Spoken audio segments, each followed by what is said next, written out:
പെട്ടുപോകുന്ന രോഗങ്ങളെ തരല്ല അല്ലാ, അപകടങ്ങളെ തരല്ല അല്ലാ, കൈകാലുകൾ മുറിച്ചു മാറ്റേണ്ടി വരുന്ന രോഗങ്ങളെ തരല്ല അല്ലാ, കിഡ്നി ഫെയിലാകുന്ന രോഗത്തെ തരല്ല അല്ലാ, ഡയാലിസ് ചെയ്യേണ്ടി വരുന്നൊരവസ്ഥ നീ തരല്ല അല്ലാ, ലിവർ മാറ്റിവെക്കണമെന്ന് ഡോക്ടർമാര് പറയുന്ന രോഗത്തെ തരല്ല അല്ലാ, കോടികൾ മുടക്കിയിട്ട് മജ്ജ മാറ്റിവെക്കേണ്ടി വരുന്ന രോഗത്തെ തരല്ല അല്ലാ.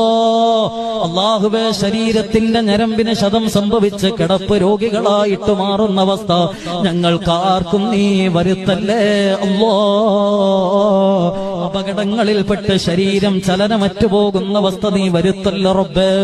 ഞങ്ങളുടെ മലവും മൂത്രവും മറ്റൊരാള് കോരിവാരി വൃത്തിയാക്കുന്നൊരവസ്ഥ നീ വരുത്തല്ല അല്ലാ.